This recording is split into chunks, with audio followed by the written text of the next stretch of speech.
Hello everyone and welcome back. First of all, congratulations on completing your first user-controlled wallet.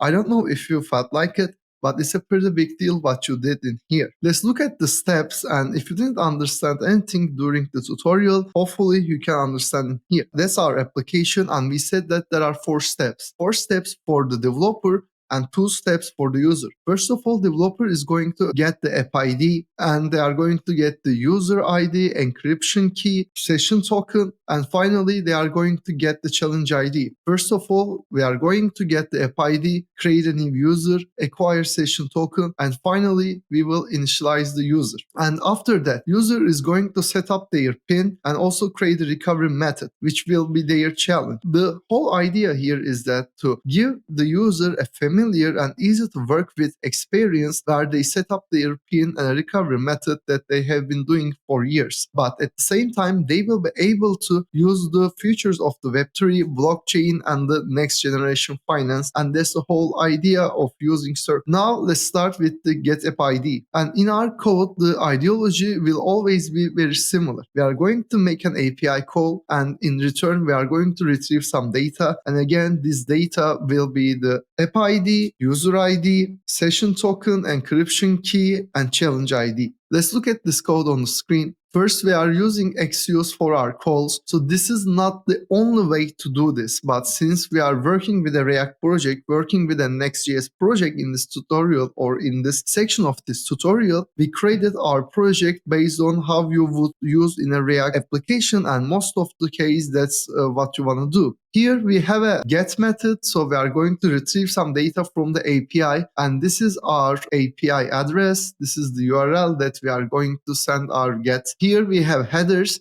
and as you can see, we have this authorization, and we are using this process.environment.next public API key. But as you can understand, this is where your API key will be. So we are going to say barrier and space and then the API key. We are using process.environment, which is going to get your key from the environment with the given variable name, which is next public API key. And then we are returning this promise, and from the promise, we are returning some data. And this data is from the data field of the response. And in this data field, yet there's another field called data, and in this field you will find the app ID. I created response.data.data.app so that you don't have to search for it. If you want to experiment a little, you can also check the full data what we are retrieving, and this will be our app ID. Let's look at how we can create a new user. For that, we are going to make a post call this time, and as you can see, we have the user ID, which is not given us from Circle, but we are the ones who is creating this user ID. And for that, we are going to use UUID library, and this library is going to create a unique identifier for us. And in this part, we identified our user, we created a new user ID, then we have our options for the API call. It's going to be a post request. Here is our URL. It's pretty much the same other than the post request and the URL are different. And then we have the authorization, and again, we are using our environment, and as you can see, we are doing the same thing with the process.environment.next public API key. And finally, here we have also another section called data, where we are going to pass our data to the API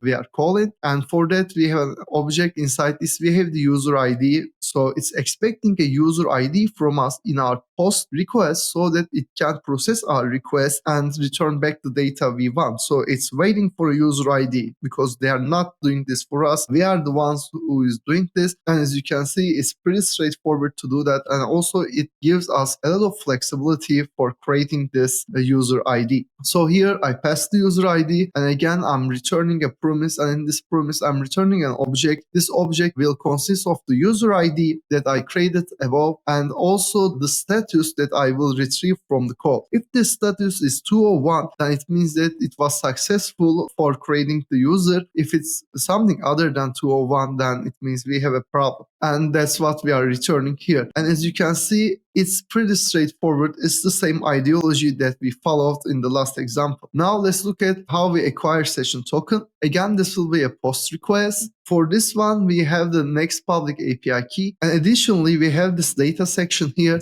And in this section, we are passing the user ID. We are using this user ID again from our local environment file with the name next public user ID. Here we are returning a promise, and in this promise, we are returning our user token and encryption key. To get these, we are going to say response.data.data, which is going to give us the section that we want. Then we are going to say .user token or .encryption key. Process is pretty straightforward, so we are just changing a couple of things. We are just updating the URL, writing post or get. We are just passing our API key for the authorization. If we have some data, we are just adding the data.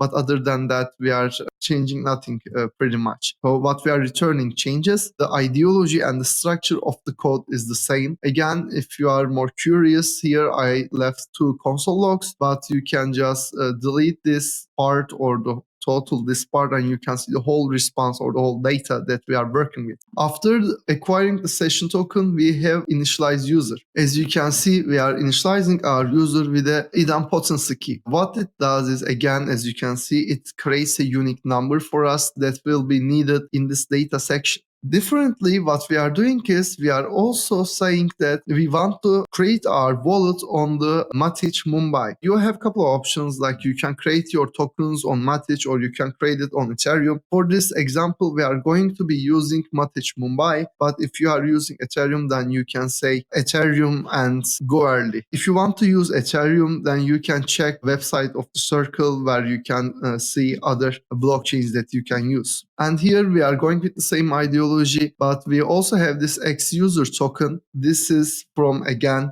environment file. So we are giving our user token from the environment file, but in most cases that you wouldn't give it from the environment file because it's just temporary. Every time you need to manually update this information. The reason that I created this environment file, which also has this user token, is that on the next part, while you are creating the wallet, it's going to ask you some variables. And once it asks you those variables, you would have all the variables in a single file and you can see what you are going to need. So in a real life situation, you want to call the function acquire session token first, and once you get the data, you want to use those data in here. We are saying use server, and the reason is that comes from Next.js. Again, it's not mandatory for any code, but if you happen to be using Next.js, then this will be necessary because this X user token can give you a course exception. Means that even though we can make backend calls, we cannot call certain APIs from the front end, cannot pass this course examination, let's say. And for that reason, we are saying use server. We are saying that this is a backend code. This will come from a backend server. And then we are just writing our code. At the end of this function, we are returning the challenge ID, which the user is going to use. Now, if we click on the wallet, as you can see, we have our app ID, user token, encryption key, and challenge ID. And these will be needed for creating the new user from the user side. So these are my app ID, user token, encryption key, and challenge ID.